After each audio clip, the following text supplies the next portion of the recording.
Yes my dear, your RJ Yash is here on radio Sabarmati. Hi, તમે હાલો મળીએ show સાંભળો છો?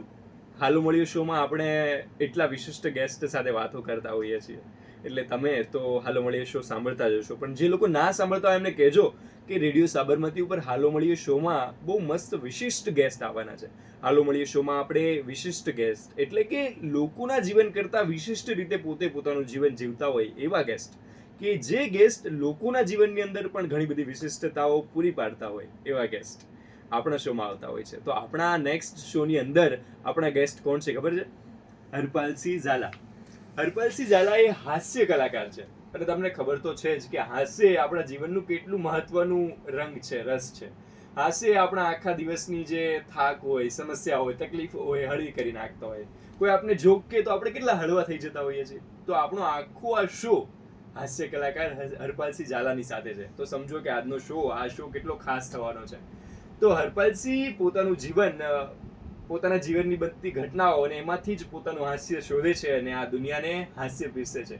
પણ એમના હાસ્યમાં ફક્ત હાસ્ય નથી, હાસ્યની અંદર ગંભીરતા છે.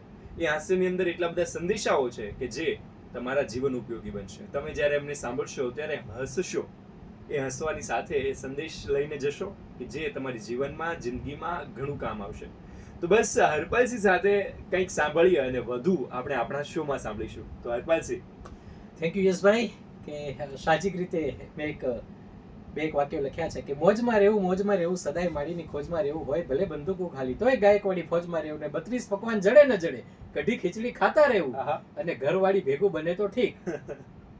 ના મારા વાલા, તમે વિચારો છો એવું નહીં. ઘરવાળી ભેગું બને તો ઠીક, બાકી આપણે ભારતીય સેનામાં આ દેશની સુરક્ષામાં રહેવું. ક્યાં બાત, મોજમાં રહેવું સદાય માળીની ખોજમાં રહેવું. ક્યાં બાત.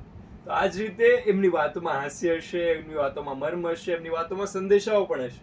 એટલે મોજ તો કરવાની છે, કેમ કે તમે સાંભળી રહ્યા છો રેડિયો સાબરમતી અને આપણો શો હાલો મળીએ. તો હાલો મળીએ શોમાં આપણા ગેસ્ટનું ઇન્ટ્રોડક્શન તમને આપી દીધું છે. આખો શો તમારે સાંભળવો હોય તો રેડિયો સાબરમતી ઉપર મંગળવારે 11 વાગે સાંભળવાનું ભૂલતા નહીં. આ સાથે અમે મળીએ છીએ શોમાં. સાંભળતા રહેજો રેડિયો સાબરમતી. ખુશ રહો, આબાદ રહો.